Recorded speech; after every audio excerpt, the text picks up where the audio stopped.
नमस्कार, India top news में आपका स्वागत है। Breaking news Ballia. Professor Sanjeet Kumar Gupta कुलपति का प्रेस वार्ता में विभिन्न योजनाओं के बारे में। बलिया जननायक चंद्रशेखर विश्वविद्यालय के कुलपति प्रोफेसर संजीत कुमार गुप्ता और कुलसचिव एसओ लोपाल की उपस्थिति में प्रेस वार्ता का आयोजन हुआ। इस अवसर पर विश्वविद्यालय के विकास पर विस्तार से चर्चा की गई। 22 दिसंबर 2016 को स्थापित हुआ। इस विश्वविद्यालय परिसर में 2018 से अध्ययन अध्यापन कार्य प्रारंभ है। वर्तमान में नवीन सत्र 2023-24 के लिए प्रवेश प्रक्रिया चल रही है।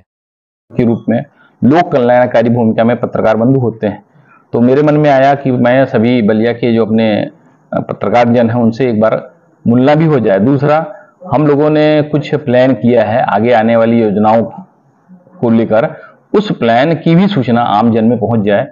इस कारण से ये पत्रकार वार्ता आज हमने प्रेस वार्ता रखी है। सर, कुछ विषयों को बढ़ाए हैं आप क्लासेस की बात कर रहे हैं सर, क्या क्या है सर? जैसे हमारे यहाँ तो सभी बहुत सारे 28 कुल कोर्स हमारे विश्वविद्यालय में संचालित होते हैं, तो मैक्सिमम उसमें से पीजी के हैं। यूजी के हमारे 2 प्रोग्राम चलते हैं, जिसमें बीएससी एजी है और बैचलर फाइन आर्ट।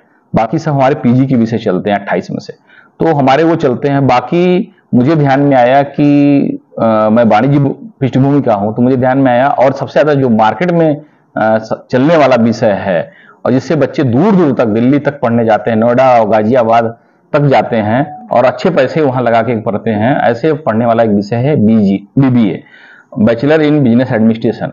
तो बीबीए कोर्स बहुत अच्छा कोर्स, तो मुझे ध्यान में आया कि मैं इसको जो है प्रारंभ करूं। तो पहले तुरंत मेरे मन में आया कि इसको इसी वर्ष से प्रारंभ करते हैं। मुझे ज्वाइन किए हुए ज्यादा समय नहीं हुए, तो हमने अपने सारे जो हमारे फॉर्मेलिटीज होते हैं तमाम निकायों से पास होने के लिए कोर्स पास करा लिया है, और हम इसमें आज के बाद से उसमें हम अपने जो है 60 हमारे सीटें रहेंगी बीबीए में, और हम लोगों ने उसमें बहुत मिनिमम राशि रखी, 15,000 रुपये फीस रखा है।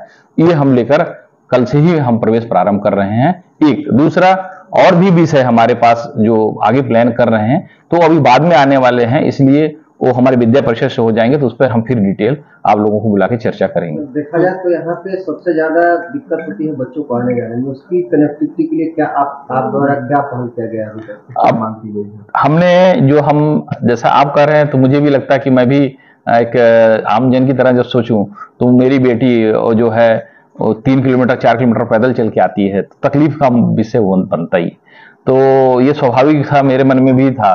तो मैंने यहाँ पर जो है, अब इससे बड़ा क्या हो सकता है कि परिवहन मंत्री यहीं के हैं, तो परिवहन मंत्री जब यहाँ के हैं तो मैं तो उनसे भी आग्रह किया था, वैसे उन्होंने कहा भी है, और मैंने उनसे आग्रह किया कि यहाँ जो है बसें उपलब्ध करा दी जाए, तो उन्होंने ये उस आग्रह को स्वीकार करके सरकारी बस का एक सिस्टम बनाया है। वो आती है बस और उसमें बच्चे आते हैं। लेकिन मेरा तो इतना निवेदन था उनसे, और अभी भी है कि वो आप लोग माध्यम से जानकारी होगी ही, कि जो तमाम हमारे यहाँ CSR में कंपनियां होती हैं, वो बड़ी बड़ी जहां से हम लोग हमारी सरकारें बसें खरीदती हैं, 2-1 बसें मुझे वो वहां से गिफ्ट के रूप में दिला सकते हैं, क्योंकि इससे बड़ा सामाजिक संस्थान कोई होता नहीं है।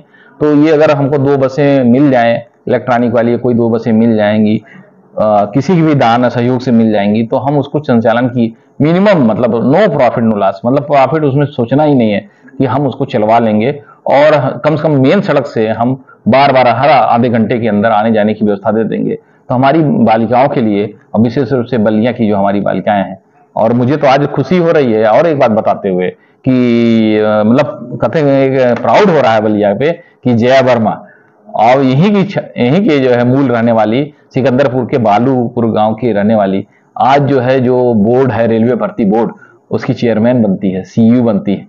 तो मुझे बलिया में ये कहते हुए मैं आपके माध्यम से उनको भी बहुत बहुत शुभकामना देता हूं कि बलिया की बेटी ने बलिया का मान बढ़ाया। 3 बेटियों को चिंता करना यहाँ के जनप्रतिनिधियों का और हम सबका नैतिक दायित्व बनता है। तो जिस तरह से सर बिल्डिंगें कम है और क्लासेस ज्यादा हैं, तो सर कैसे आप लोग? अभी यही एक थोड़ा सा दुख का पहलू है कि जो है हमारे पास जो है, हम जितना हमको जरूरतें हैं उससे कम हमारी कक्षाएं हैं। हमको विश्वविद्यालय की परीक्षा से लेकर सारा कुछ काम उन्हीं कक्षाओं में करना पड़ता है, और ये जो भी कुछ मेरे पास उपलब्ध है वो माननीय चंद्रशेखर जी के समय में जो बने हुए थे, उसी को हम लोग उसी में अपनी सारी व्यवस्थाएं चला रहे हैं।